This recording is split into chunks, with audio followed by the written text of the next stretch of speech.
Na ni siku nyingine ndani ya Macha TV tunakwenda kukupa taarifa mbalimbali za michezo, lakini uchambuzi na tathmini ya kile ambacho kinaendelea hasa kwenye soka la Tanzania. Na hii leo nikwambie kwamba tutakwenda kuangalia mashindano ya CAF ambapo kwa mara ya kwanza tangu kuumbwa kwa taifa la Tanzania timu 4 zimefuzu hatua ya makundi kwenye mashindano ya CAF kwa maana ya ligi ya mabingwa barani Afrika, lakini pia kombe la shirikisho Afrika. Simba na Yanga wakienda kwenye ligi ya mabingwa, kombe la shirikisho ni Azam FC pamoja na Singida Black Stars. Hii ni Macha TV, usisahau kusubscribe wakati huu leo tukienda kukupitisha kwenye ligi ya mabingwa Afrika ambapo macho na masikio ya watazamaji wengi sasa yanaangalia ile draw ambayo itapangwa Novemba 3 kwa ajili ya kwenda kupata wapinzani katika hatua ya makundi. Kumbuka hatua ya makundi huwa inahusisha michezo 6 kwa maana ya kwamba mitatu nyumbani na mitatu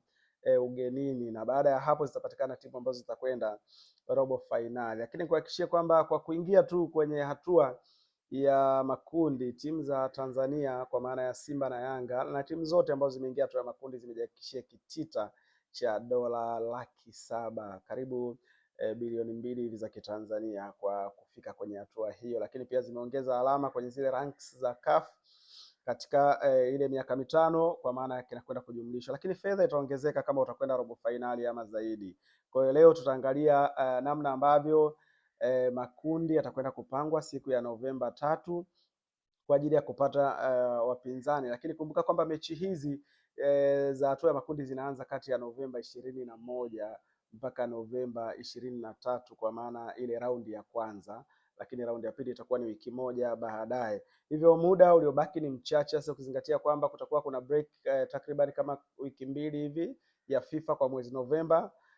Kwa hiyo ni muda mchache sana kwa timu zetu kuweza kujiweka sawa na hatua hii ya makundi. Lakini mfumo wa upangaji wa makundi katika ligi ya mabingwa Afrika ukoje? Kumbuka timu zitawekwa kwenye zile pots, pot namba 1, pot namba 2, pot namba 3, lakini pot namba 4. Lakini hizi pots timu zinawekwaje? Ni kwa kulinganisha na zile alama ambazo walijikusanyia katika kipindi cha miaka mitano kwa namna ambavyo walifanya vizuri katika mashindano haya ya CAF. Kwa hiyo ukiangalia ranks namna ambavyo zilivyo, timu ya Simba kwa maana ya Tanzania ndio inaongoza ikiwa kwenye nafasi ya 5, lakini Yanga wao kwa nafasi ya 10.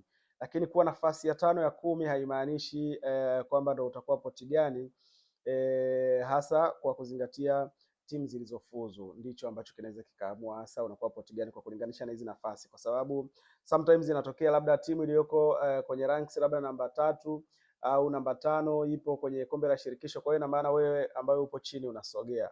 Lakini tofauti ni kwamba mwaka huu timu zote 3 za juu tayari ziko kwenye hatua ya makundi kwa maana ya Ahali ya Misri, Mamelodi Sundowns pamoja na Esperance tayari zipo kwenye hatua ya makundi. Hii inamaanisha poti namba 1 tayari ni timu 3. Lakini RS Berkane wao kwa sababu ya ile Super Cup tayari wamecheza raundi ya kwanza, wamedraw dhidi ya Al Tripoli 1-1 mechi ya marudiano pale Morocco. Kama wakishinda watakamilisha timu 4 za pot namba 1. Lakini ikitokea RS Berkane hajafuzu, ina maana Simba ndio inashika nafasi ya 5, sasa itapanda kwenda kwenye pot namba 1 kukamilisha. Lakini so far kama RS Berkane watafuzu, Simba watakwenda kwenye pot namba 2. Lakini pot namba 2 pia kwa ranks kwa namna timu zilizofuzu makundi atakuwepo Al Hilal ya Sudan, lakini pia atakuwepo Young Africans. Lakini tumesahau timu moja, Pyramids, mabingwa watetezi.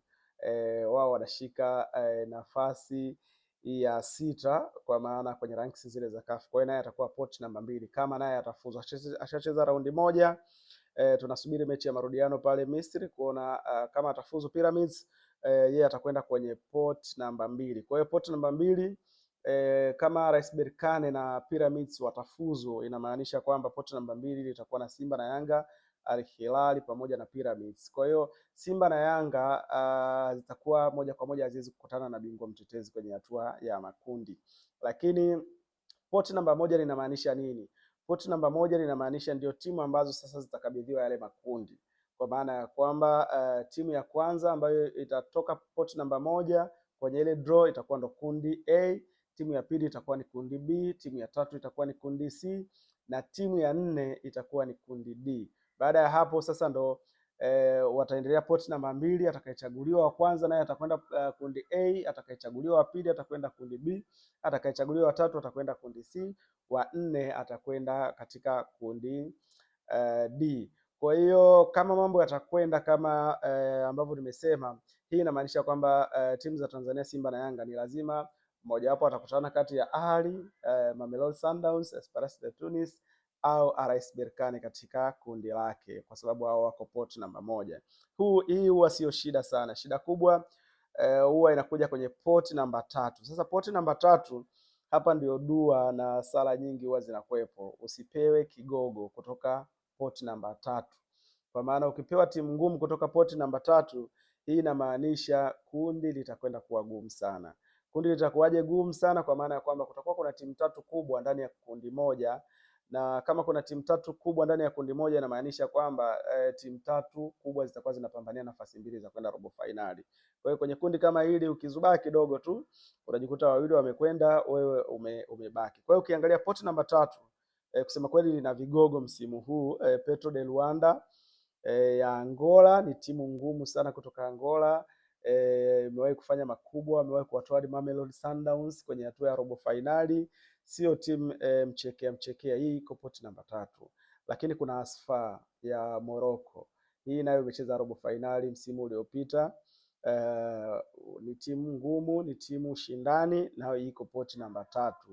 Lakini pia poti namba 3 lina MC Alger. MC Alger tunakumbuka walikuwa kundi moja na Yanga msimu uliopita, walikwenda na Al Hilal hatua ya robo finali, Yanga akabaki. Kwa hiyo naye yuko poti namba 3. Lakini timu ambayo inaonekana si ngumu sana kutoka poti namba 3 ni Rivers United. Kwa hiyo hapa sasa ndio kile ambacho tunasema timu moja ya Tanzania kama itabahatika kupangwa na Rivers, inamaanisha mwingine mmoja atakuwa kwenye matatizo, kwa maana atakutana na timu kigogo pia kutoka kwenye poti namba 3, ambapo hapa sasa ndio itaenda kuwa kama ni kundi la kifo. Lakini pia unaweza ukasali ukanusurika kwenye poti namba 3, ila kule kwenye poti namba 4 pia kuna timu ambazo zinabishana. Moja wapo ya timu ambayo ipo JS Kabylie ya Algeria. Hii inafundishwa na Abdelhak Benchika, aliyewahi kufundisha Simba, aliyewahi kutoa ubingwa na RS Berkane.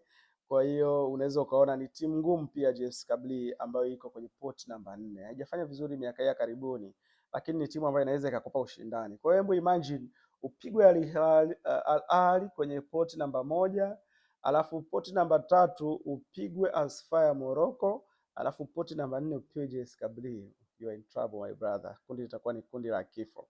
So hatuombee hiyo, tunaombea kundi la Tanzania, kwa timu za Tanzania angalau zisiwe kwenye kundi la kifo. Lakini kuna timu sumbufu hii ina pointi 3 tu, iko kule kwenye poti namba 4.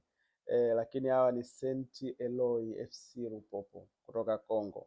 Hawa wamewatoa Orlando Pirates kutoka Afrika Kusini kwenye mikwaju ya penalty. Hakuna mtu alifikiria wakati draw inapangwa kati ya Lupopo na hawa Orlando Pirates, watu walikuwa wanampa Orlando. Amecheza nusu finali msimu uliopita, alitolewa na Pyramids kwenye hatua ya nusu finali, ambaye Pyramids alienda kuwa bingwa. So unaweza ukaona namna ambavyo huyu alikuwa ni mpinzani mgumu, lakini alipoteza 3 bila pale Kinshasa, akapambana kupata tatu pale South Africa, ikawa aggregate 3-3, akafungwa kwenye mikwaju ya penalty. So inawezekana ni timu ndogo, lakini nayo inaweza ikawa sumbufu. Lakini kuna Stade Malien ni timu ya wastani, lakini pia Power Dynamos kutoka nchini Zambia nayo iko kwenye poti namba 4. Hii si timu ngumu sana, lakini ni timu shindani pia. Kwa hiyo unaweza ukaona so far namna ambavyo makundi yamekaa. Huku kwenye makundi huwa ni vita ya wanaume kweli kweli. Ukizembea kwenye makundi unaweza ukajikuta inafika raundi ya 3 huna pointi au una pointi moja na mambo yakawa ni magumu. Simba amewahi kuchora ramani nzuri ya namna ya kucheza mechi za makundi. Hakikisha unaweza kupata angalau pointi 2 au 3 ugenini, lakini hakikisha mechi zako za nyumbani zote unapata ushindi. So mambo huwa magumu ukishaanza kupoteza mechi ya kwanza ya nyumbani, na maana hizo alama 3 ni lazima ukapambane kwenda kuzitafuta kwingineko. Kwa hiyo mchoro ndo Simba aliuchora, unaonekana kama sio mchoro mgumu sana. Kama utaweza kupata alama 9 nyumbani na 2 au 3 ugenini, moja kwa moja utakuwa umekwenda kwenye hatua ya robo finali. So tunasubiri hiyo Novemba 3 tuone namna ambavyo timu zitapangwa kwenye hatua ya makundi, lakini it's obvious huenda tukaona Yanga na Mamelodi tena, tukaona Simba na Ali tena, au Yanga na Ali au Simba na Esperance de Tunis. Zitakuwa ni mechi nzuri sana kuanzia hiyo Novemba 3. Kwenye episodi nyingine nitakupitisha kule kwenye kombe la shirikisho kuona Azam FC ya Florent Ibenge, Singida Black Stars ya Miguel Gamondi zina vita gani katika hatua ya makundi. Lakini ligi ya mabingwa ni mabingwa kweli kweli, na tuone mabingwa wetu watakwenda kufanya nini kwenye hatua hii ya makundi. Mimi ni Gift Alex Macha Elbe Junior. Hii ni Macha TV. Usisahau kusubscribe na kuendelea kuangalia tathmini, uchambuzi na habari mbalimbali za michezo kutokea hapa.